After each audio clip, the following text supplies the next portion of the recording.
الدين وعلى آله وصحبه أجمعين والتابعين لهم بإحسان إلى يوم الدين سبحانك لا علم لنا إلا ما علمتنا إنك أنت العليم الحكيم وتب علينا إنك أنت التواب الرحيم رب يسر ولا تعسر بتمم بالخير ولا حول ولا قوة إلا بالله العلي العظيم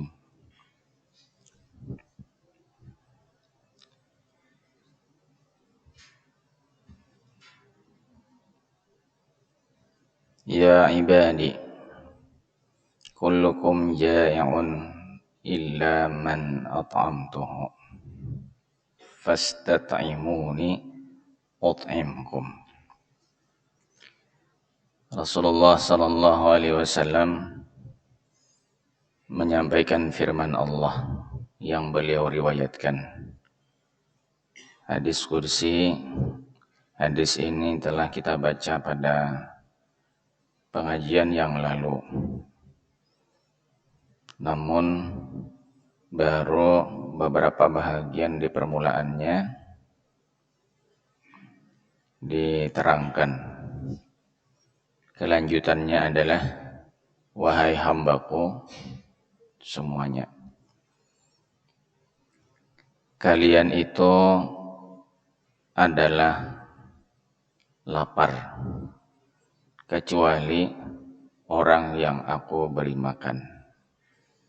Maka mintalah kepadaku makanan, aku niscaya akan memberikan makanan buat kalian. Ini yang kedua. Setelah yang pertama, Allah Subhanahu wa Ta'ala menyebut kalau kita ini adalah makhluk yang tidak memiliki pengetahuan maupun petunjuk dalam hidup, kecuali kalau Allah menghendaki memberikan pengetahuan ataupun petunjuk. Maka kita disuruh untuk meminta petunjuk itu kepada Allah Subhanahu wa Ta'ala. Tidak ada satupun makhluk, terutama hamba Allah manusia, itu yang bisa merancang ataupun membuat petunjuk untuk dirinya maupun orang lain. Karena semua petunjuk, segala-gala macam petunjuk itu datang dari Allah Subhanahu wa Ta'ala saja. Disuruhlah kita untuk meminta itu kepada Allah, dan Allah sekaligus mengajarkan kepada kita untuk meminta. Meminta karena kita adalah makhluk yang senantiasa berhajat kepada keperluan-keperluan kita sebagai makhluk. Mintanya kepada Allah. Tadi di waktu membaca doa qunut kita meminta sebagaimana yang diperintahkan oleh Allah, meminta petunjuk. Allahumma hadini atau Allahumma hadina fi man hadait. Tidak hanya di waktu subuh, tapi di salat-salat yang lain pun demikian. Di waktu kita duduk antara dua sujud, kita meminta. Di antaranya adalah yang kita minta petunjuk. Rabbighfirli warhamni wajburni warzuqni wahdini. Di situ kita di hadapan Allah meminta untuk diberi petunjuk. Salat itu adalah iftiqar, menunjukkan rasa kita berhajat kepada Allah. Dan di waktu itulah kita tunjukkan hajat kita kepada Allah dengan meminta. Di antara yang kita minta itu adalah petunjuk. Kemudian yang kedua ini menyangkut rizki, makanan. Ya, kita mendapatkan makanan itu sumbernya datang dari Allah yang kita sebut dengan rezeki. Maka di waktu sholat kita juga melaksanakan perintah Allah untuk kita meminta kepada Allah persoalan rezeki itu. Karena tidak ada makhluk yang bisa menyediakan ataupun membuat rezeki itu buat kita-kita kecuali Allah Subhanahu wa taala. Warzuqni wahdini wa'afini wa'fu anni. Nah, warzuqni itu. Allah Subhanahu wa taala menyuruh kita untuk meminta segala keperluan kita kepadanya. Jangan kita lupakan itu. Sebagaimana juga yang ketiga, ya ibadi kullukum arin illa man kasautuhu fastaqsuni aksukum. Wahai hamba-hambaku semuanya, semua kalian itu telanjang, tidak memiliki pakaian, kecuali orang yang aku berikan pakaian. Maka mintalah kepadaku pakaian, aku akan berikan pakaian. Karena pakaian itu adalah datang dari Allah dengan cara Allah sendiri merancangnya untuk kemudian menjadi pakaian buat kita. Dari bahan-bahan yang disediakan oleh Allah dalam penciptaan yang ada ini, akhirnya manusia bisa memanfaatkan bahan-bahan itu untuk dijadikan pakaian. Ya bani Adam, qad anzalna alaikum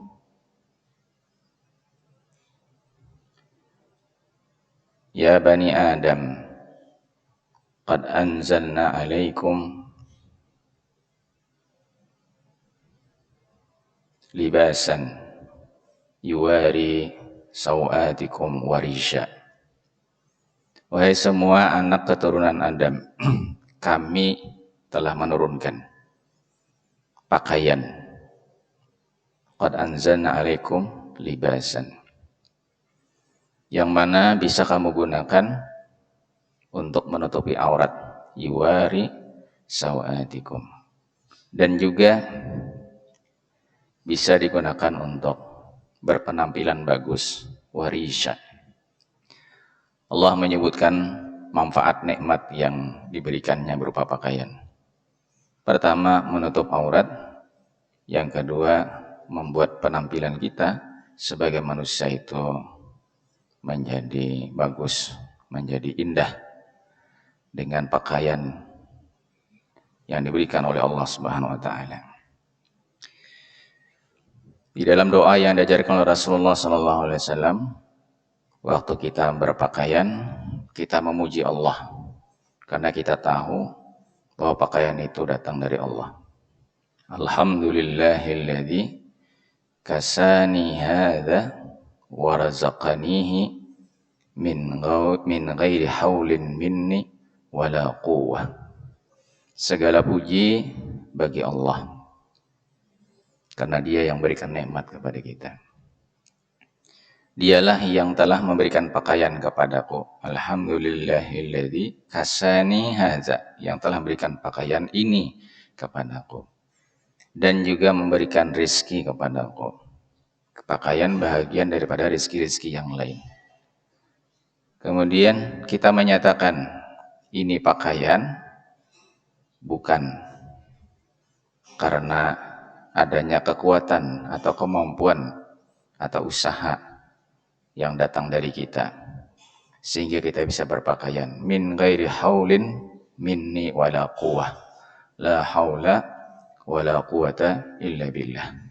Segala daya, segala upaya maupun usaha itu karena diberikan oleh Allah Subhanahu wa taala. Sehingga kita mendapatkan pakaian itu karena semuanya adalah diberikan oleh Allah Subhanahu wa taala. Barang siapa, ujar Rasulullah sallallahu alaihi wasallam, ketika dia berpakaian, dia menyebut Allah dengan membaca bacaan tadi itu, diampunilah semua dosa-dosa yang terdahulu. Ghufira lahu ma taqaddama min dzambi. Ini adalah suatu amal yang sangat penting, besar sekali nilainya. Ini adalah amal ringan, sederhana, tetapi keuntungannya sangatlah besar sekali. Mudah-mudahan kalau kita berpakaian, kita ingat akan hadis Nabi SAW yang kita simak bersama-sama pada pagi hari ini. Ini alhamdulillah wa la ta'ala hada wa razaqanihi ghairu minni wala huwa. Allah pakaian padaku. Bagaimana kami kepada Allah? Tadi sudah rangkum dalam warzuq di waktu salat kita meminta. Kalau kita minta berikan rezeki, itu sudah mencakup semua apa yang menjadi keperluan makan dan pakaian kita.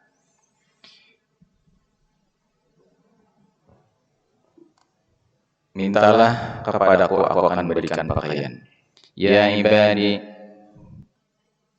innakum tukhti'una billahi wan nar wa ana aghfiru dzunuba jami'a fastaghfiruni aghfir lakum. Yang keempat, yang menggambarkan kalau kita ini selalu hajat kepada Allah Subhanahu wa taala, fakir kepada Allah. Wahai hamba-Ku, sesungguhnya kalian semuanya ada pengecualian, berbuat salah. Berbuat baik malam hari maupun siang hari. Dan Aku siap selalu mengampuni dosa kesalahan. Maka minta ampunlah kepadaku, aku niscaya akan memberikan pengampunan buat kalian. Tidak boleh ada orang yang menyatakan dirinya kalau dia adalah sangat soleh sehingga merasa tidak memiliki dosa kesalahan. Karena semua kita tidak akan luput daripada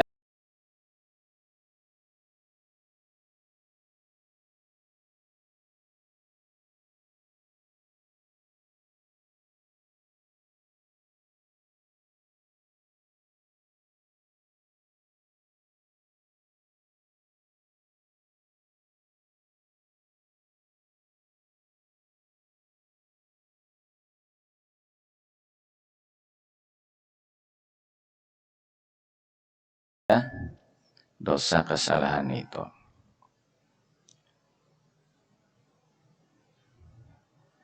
Karena kita tidak luput dari dosa kesalahan, maka kita mesti berhajat ya kepada Allah Subhanahu wa taala agar dosa-dosa kita itu diampuni oleh Allah Subhanahu wa taala. Beristighfar adalah tugas kita sehari-hari. Menunjukkan kalau kita berhajat kepada Allah Subhanahu wa taala.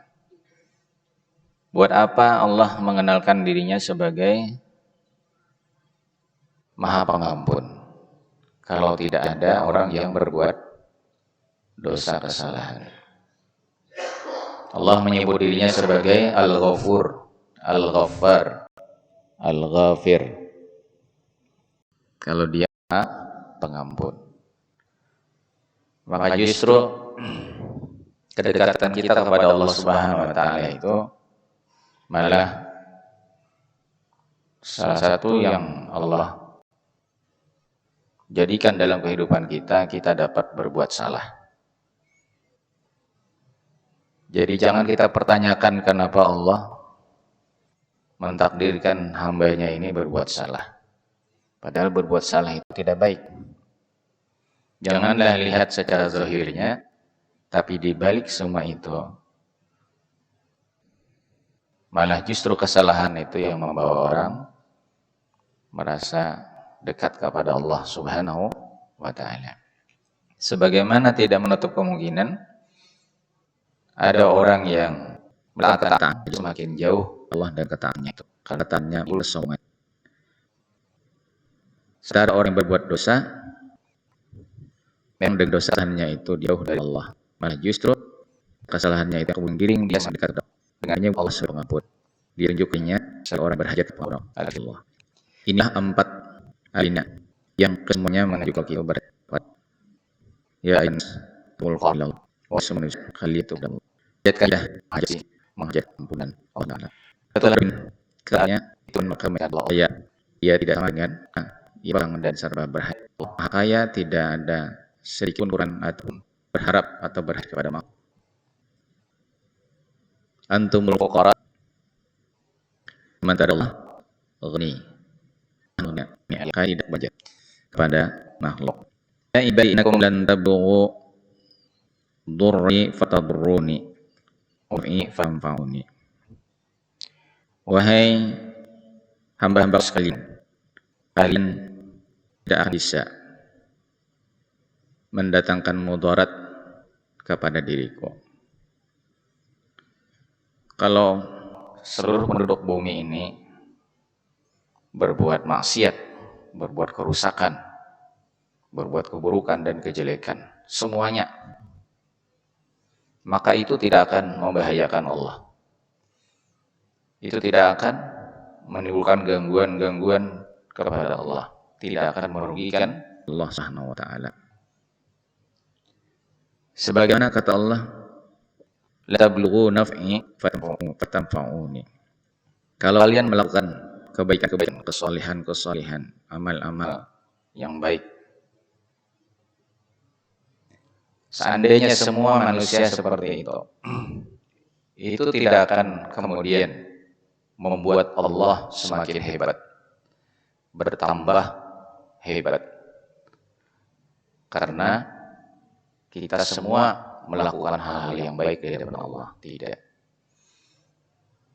Manusia berbuat maksiat, berbuat kesalehan, itu kembali keuntungannya kepada manusia. Tidak memberikan keuntungan apapun kepada Allah. Membahayakan ataupun mengganggu Allah Subhanahu wa taala dengan adanya kemaksiatan.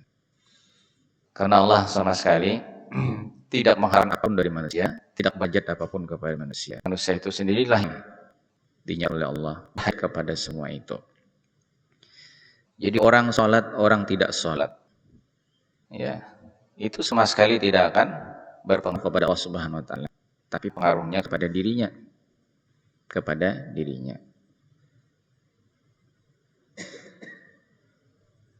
Jelas orang yang sholat dia mendapatkan keuntungannya, bukan Allah mendapatkan keuntungannya. Yang sholat akan diandikan bagi tidak sholat. Jadi itu masalah tersendiri. Kalau masa berhajat, ya, makanlah sholat, karena itu kita menemukan hajat-hajat kita. Jadi sudah kita contohkan tentang apa yang sampai Allah Taala di permulaan tadi, bahwa hajat kepada Allah banyak, hajat hidayah datkan di waktu kemarikan sholat, kita makan dan minum, keperluan rezeki kita sampaikan di waktu sholat. Nah, alhamdulillah kita sunahkan kepada Allah kalau kita selalu kepada Allah bila kita jam sholat. Mungkin hanya orang yang mengerti tentang siapa dirinya, lalu dia tertarik untuk mengerjakan. Ini karena kalau Allah Subhanahu wa taala dia haya, dia tidak berhajat kepada manusia. Tidak halnya demikian dengan kita. Kitalah yang berhajat. Kemudian yang kedua, ya ibadi, law anna awwalakum wa akhirakum wa inna qalbi rajulin wahidin minkum ma zada dzalika fi syai'a. Wahai hamba-hambaku, kalau seandainya manusia dari permulaan sampai manusia yang paling penghabisan, semuanya tidak tertinggal satupun, termasuk tidak hanya bangsa kalian manusia, tetapi juga bangsa jin. Ya, semuanya masing-masing satu persatu itu keadaannya seperti makhluk yang paling takwa. Makhluk yang paling takwa. Sebut saja sejak zaman Nabi Adam sampai kiamat nanti datang, manusia yang paling takwa itu adalah Rasulullah SAW. Seandainya Allah, semua manusia dari Nabi Adam sampai manusia terakhir itu adalah sama seperti Nabi Muhammad SAW. Kita ini sama seperti Nabi Muhammad SAW. Nah, semuanya tanpa pengecualian, tidak ada yang kafir. Semuanya ada orang beriman yang paling takwa seperti Muhammad SAW. Seandainya begitu kata Allah, maka itu tidak mengakibatkan kerajaan maupun kekuasaanku bertambah. Hanya berpengaruh, tidak berpengaruh kepada kekuasaan Allah, kesempurnaan Allah SWT. Begitu pula sebaliknya, kalau seandainya kalian manusia dari pertama sampai yang terakhir Ya, termasuk juga dari bahasa jin, kanu ala afjari qalbi rajulin wahidin. Semuanya satu persatu itu ada satu orang yang paling jelek, yang paling hangka, yang paling jelek di semuanya. Kita sebut saja seandainya semua manusia, semua bangsa jin, satu persatu itu modelnya sama persis dengan tanpa ada pengecualian, maka itu tidak akan mengganggu atau mempengaruhi kedudukan Allah Subhanahu wa taala. Tidak mengurangi kekuasaan Allah sedikit pun. Tidak melemahkan kemauan dan kehendak Allah Subhanahu wa taala untuk berbuat apa yang kehendakinya. Bisa menangani. Jadi Allah dia hanya tidak berhajat, tidak terganggu oleh pengaruh-pengaruh apapun. Sampai di kemudian Allah Subhanahu wa taala, wa hamdakum inna awwalakum wa akhirakum wa insakum wa jinnakum qamu fi sa'idin wahidin fas'aluni fa'ataitu kulla insanin mas'alatahu.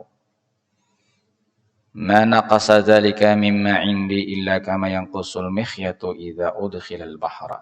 Yang ketiga. Kalau seandainya semua manusia baik mulai dari yang pertama sampai yang penghabisan, begitu pula bangsa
jin semuanya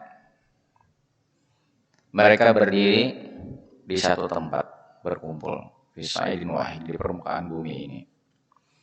Lalu semuanya minta bersama-sama dengan berbagai keperluannya masing-masing. Secara bersama-sama serentak meminta dengan jumlah yang begitu banyak, maka aku akan apa yang kumiliki karena sebab kuberikan kepada begitu banyak jumlah manusia maupun bangsa jin yang berkumpul serentak dalam waktu yang sama di tempat yang sama untuk meminta segala-gala macam keperluan. Itu tidak akan mengakibatkan Allah mengalami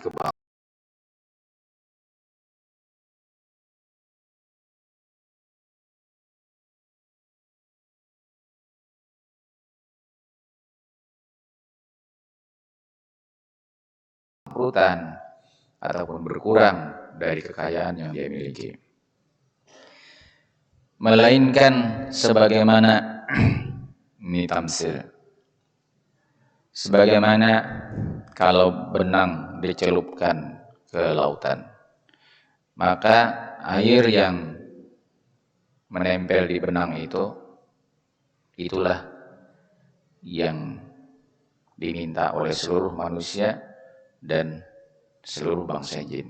Sementara yang tersisa di lautan itu, yang tertinggal di lautan itu, yang tidak ikut menempel di benang itu adalah kekayaan Allah yang tidak sedikit pun berkurang. Jadi jamaah Allah, antara yang 4 alinea ini dengan 4 alinea yang terdahulu saling berhubungan. Allah mengenalkan dirinya dan kita juga dikenalkan oleh Allah siapa diri kita. Sehingga terjalinlah hubungan yang erat antara kita sebagai hamba kepada Allah sebagai pemilik diri kita.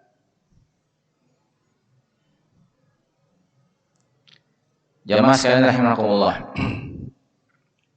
penutupnya ini tentang menjelaskan keadilan Allah Subhanahu wa taala kepada setiap hambanya nanti pada hari kiamat. Ya ibadi, innama hiya amalukum uhsiha lakum tsumma uwaffikum iyyaha. Wahai hamba-hambaku sekalian, sesungguhnya amal perbuatan kalian itu akan ku perhitungkan, akan ku hisab. Dan aku akan berikan ganjaran buat kalian terhadap amal-amal itu. Kemudian setelah dihitung akan kupenuhi ganjarannya, tidak akan kukurangi dari apa yang semestinya diterima. Karena Allah bersifat adil, tidak akan berlaku curang. Yang beramal diberikan imbalannya, balasannya. Yang tidak beramal tidak diberikan. Keadilan Allah akan ditegakkan. Ini menjelaskan kalau kita akan bisa mendapatkan pemberian Allah nanti di akhirat kalau kita membawa amal. Kalau kita tidak membawa amal, jangan berharap untuk kita bisa memastikan mendapat apa yang diberikan oleh Allah. Barang siapa, kata Allah, mendapatkan kebaikan, maksudnya kelak pada hari kiamat, dengan asbab amalnya dia mendapatkan kebaikan. Nah, dimaksud kebaikan itu surga. Surga yang ditempatinya dengan segala kenikmatan dan kebahagiaan yang dirasakannya di sana. Maka hendaklah dia memuji Allah, faliyahmadillah. Kenapa? Karena Allah ingin mengajarkan kepada kita bahwa sesungguhnya kita bisa beramal dan beribadah itu bukan karena kita punya kemampuan, bukan karena kita punya pengetahuan melebihi dari orang lain sehingga kita bisa melakukan amal apa saja. Tapi semua itu adalah semata-mata karena karunia Allah, karena pemberian Allah. Kalau Allah tidak memberikan taufik kepada kita, sekalipun kita punya pengetahuan tentang beramal yang baik, tidak akan terlaksana. Kalaupun kita punya niatan, tetapi kalau Allah menghendaki tidak terjadi, maka tidak akan terjadi. Ya. Jadi ya masalah apa yang terjadi dalam hidup kita, kita berhasil melakukan amal-amal soleh dalam sepanjang hidup kita, itu sebenarnya tiada lain tiada bukan semata-mata karena karunia yang Allah berikan kepada kita. Nah, min ghairi haulin minni wala quwwah. Bukan karena kita punya kemampuan, punya kekuatan, enggak. Tapi itu karena karunia Allah Ta'ala. Maka semuanya harus dipulangkan kepada alhamdulillah. Bila nanti kelak kata Allah, setelah dihitung amal kamu, kemudian kamu dapatkan balasannya, ya, jangan kamu memuji dirimu, tapi pujilah aku, karena akulah yang sebenarnya membuat kamu menjadi seperti itu. Falyahmadillah. Kemudian sebagai penutupnya, wa man wajada ghaira dzalik, barang siapa yang nanti kelak mendapatkan bukan seperti itu, maka janganlah dia mencela kecuali dirinya sendiri yang dicela. Kalau orang pada akhirnya dalam catatan amalnya itu hanya keburukan-keburukan yang berakibat kepada datangnya murka Allah dan siksa Allah, maka jangan menyalahkan Allah. Jangan menyalahkan Allah, karena itu pilihan sendiri. Ketika di dunia kita memilih untuk tidak taat, kita memilih, jangan kita lah, ya kan? Ada orang yang memilih, ya, untuk tidak beramal, tidak beribadah. Maka kalau dia kemudian disiksa, itu karena pilihan dia. Jadi jamaah Allah,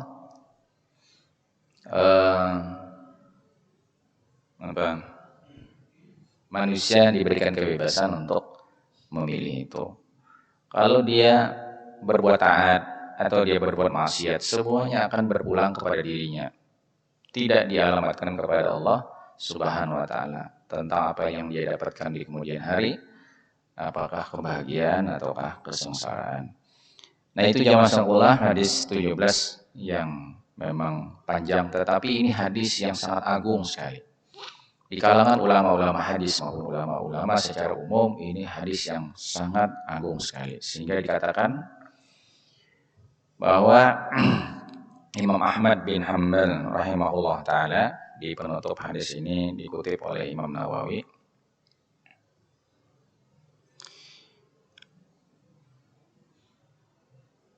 bahwa hadis ini adalah hadis yang paling kedudukannya mulia.